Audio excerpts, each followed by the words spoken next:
चोर, ब्राह्मण और ब्रह्मराक्षस की कहानी। एक छोटे गांव में, जो कठिन पहाड़ियों और बिसबिसाने जंगलों के बीच में बसा था, वहां एक विनम्र ब्राह्मण राघव नामक व्यक्ति रहता था। वह गहरी भक्ति के आदमी थे, जिन्हें उनकी महानता और ज्ञान की वजह से जाना जाता था। गांव के लोग उन्हें बहुत मानते थे और वह उनकी भलाई का विश्वास रखकर उनकी सेवा करते थे। लेकिन किस्मत के अपने तरीके होते हैं और कभी कभी ये पवित्र आत्माओं को अपने सबसे अंधेरे परीक्षणों में ले जाता है। एक दुर्भाग्यपूर्ण रात को एक बदनाम चोर केशव ने अपराधों के लिए उस गांव में प्रवेश किया। उसका लक्ष्य था केवल ब्राह्मण के निवास स्थल पर ही उसे वही रहस्यमय खजाना छुपा होने का संकेत मिला था। जैसे जैसे रात बढ़ी, केशव धीरे धीरे राघव के सादे आवास में की घुसा। ब्राह्मण गहरी ध्यान में था, उनको खतरे का पता तक नहीं था। केशव ने उपायुक्तता से उसकी खोज की, खजाने का पता लगाने की आशा में सब कुछ उलट दिया। अचानक अलौकिक रोशनी कमरे में भर गई, हवा तेज हो गई और केशव को उसकी रीढ़ के ऊपर एक ठंडक का संवेदना हुआ।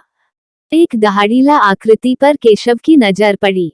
ये एक ब्रह्मराक्षस था। एक ब्रह्मराक्षस, दुष्टता के साथ नहीं, बल्कि न्याय की हिफाजत करने का संकल्प लेने वाला। मूर्ख मानव, ब्रह्मराक्षस की आवाज गूंजी, तुम इस पवित्र स्थल की शांति को बाधित करने का साहस करते हो। अब जाओ या बुरे परिणामों का सामना करो।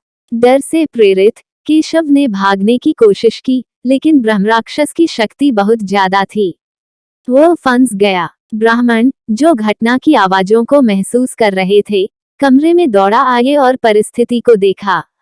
उन्होंने ब्रह्मराक्षस से विनती की, केशव की जान की।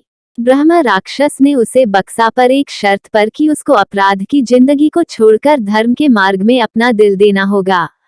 इस दूसरे मौके के इस प्रार्थना को देखकर केशव ने वायदा किया कि उसके तरीकों को सुधारने का प्रयास करेगा।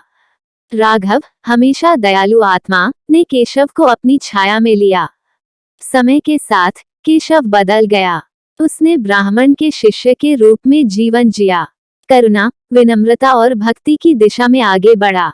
सालों बीत गए और एक बार आपराधिक चोर एक आशा की किरण बन गया, दयालुता और ज्ञान का प्रसार करता गया।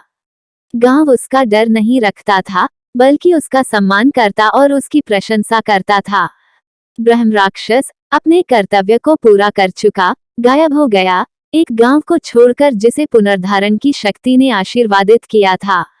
राघव, केशव और ब्रह्मराक्षस की कहानी एक पौराणिक कहानी बन गई, पीढ़ियों के माध्यम से बड़े लोगों की करुणा और बुराई की अंधकार में भी बदलाव की सामर्थ्य को उजागर करती है।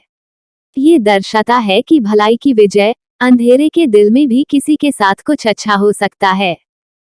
यदि ये कहानी आपको पसंद आई हो तो अपने दोस्तों और अन्य लोगों के साथ शेयर जरूर करिएगा।